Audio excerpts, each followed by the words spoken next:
Hello and welcome back. Today we're looking at this humongous giant ass boring bar that I bought off the eBay for the priceless sum of £25. It's quite big and it uses half inch by half inch high speed steel bits in it. Unfortunately my old grinder's not up to cutting that accurately enough, so I'm going to have to make a grinding jig for it. So I bought a load of aluminium plate, and underneath is a brand new 8-inch record grinder with a white stone in it. And I'm also going to be using my other toy, which I've just got, which is a 14-inch cut-off saw with an aluminium blade. The blades are quite expensive as well. The blades just cost me about £80 as well, so it's not a cheap hobby, but never mind.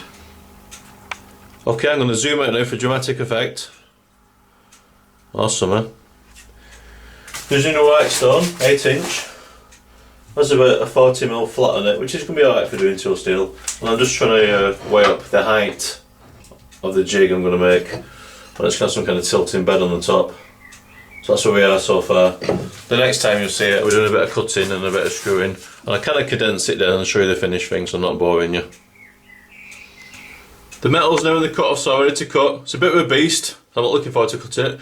Remember children, safety glasses for this one. You can imagine the chips are going to go everywhere.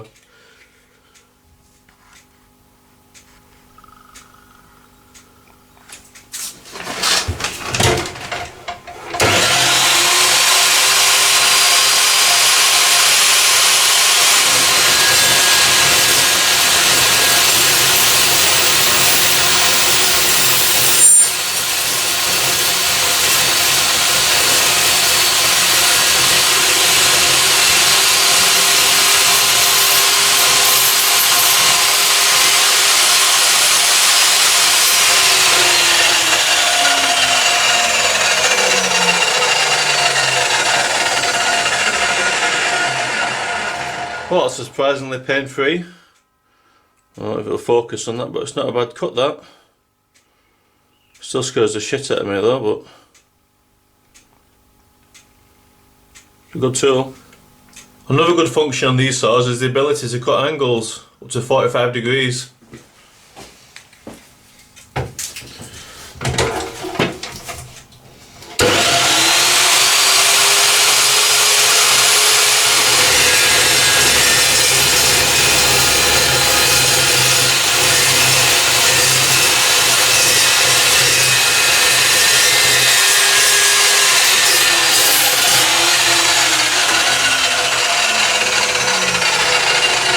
You can see the basic shape of the carriage forming now,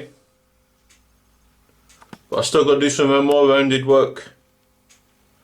I don't have a rotary table or anything, so I'm just going to have to use a jigsaw and a metal cutting blade and do a bit of sanding and a bit of blagging and get it near enough.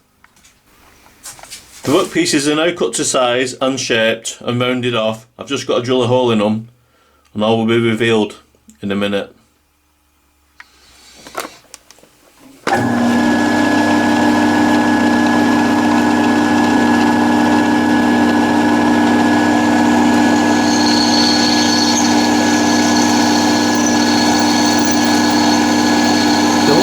Bolting together now with M6 bolts. One thing I did do is print off some thread size sheets off the internet and laminate them. It's a very handy trick to do.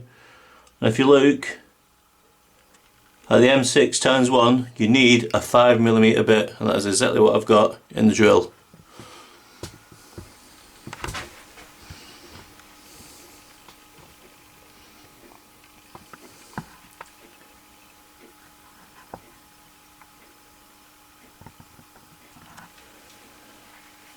And there is a said countersunk M6 bolt is what we're using. So we're just going to drill a hole ready for threading. I'm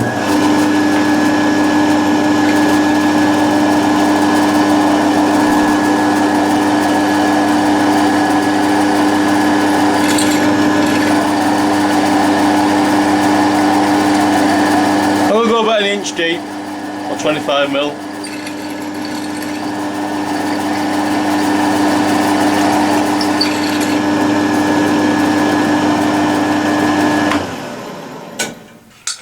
I've just finished the bottom plate.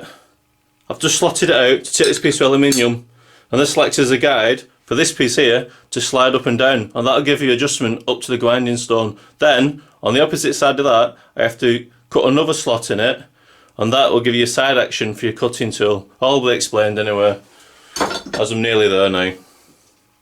Let's do a little bit of milling.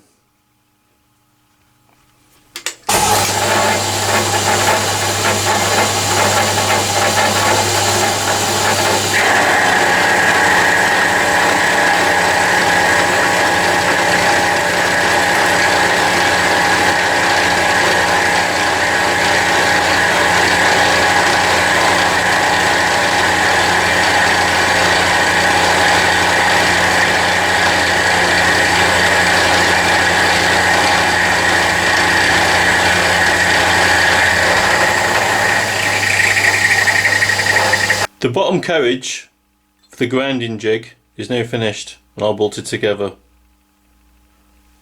I'm now going to form the top table that tilts on the carriage, but this has to be a bit more accurate at the holes, so I'm doing it in the mill, as everything's got to be square and in line.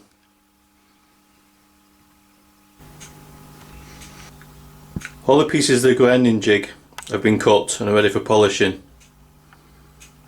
18 pieces in total, including 4 thumb turns.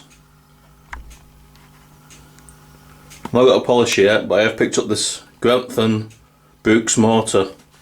Interestingly though, it was originally green. Parts have been mill finished, then buffed up, and then the jig has been assembled. And you can see the basic principle now of the carriage on the bed that tilts. That's to get the angle in your tool. Interestingly though, depending on the angle, obviously the bed gets far away from the wheel. With this design, there's a top sliding bed, as you can see, that takes up the slack to the wheel. So, right, I'll set it up and give you a demo. Off camera I've set all the angles up ready for grinding, and you can now see a better detail of the top table and the sliding carriage. With just a piece of aluminium milled out, slides up and down, and I made a little bit of a brass arrangement just to tighten up this to get a new angle. That is a tool steel. I'm going to sharpen it now. So I'm going to set up so you can see the grinding in action.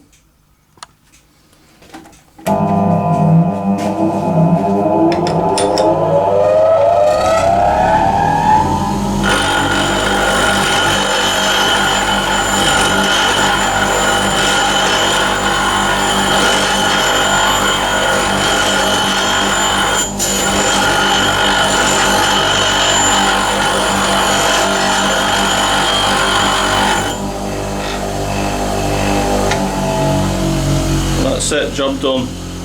See, I'm not lying, I'm going to put it on the lathe now and cut a bit of brass.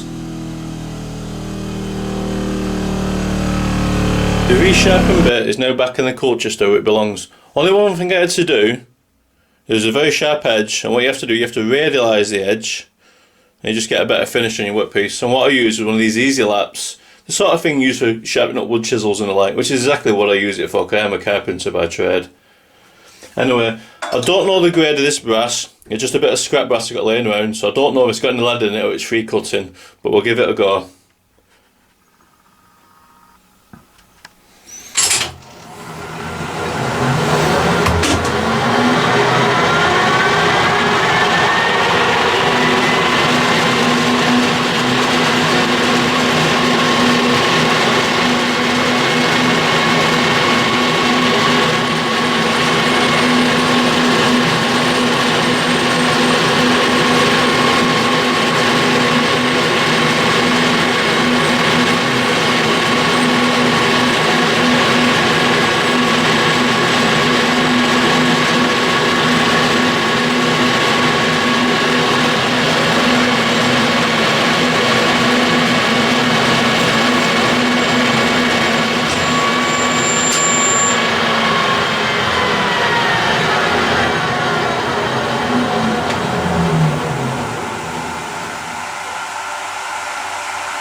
And that's not too bad at all. I'm quite happy with that. I'm going to have a little bit of poncing about with it to get it perfect, but all in all, a good project.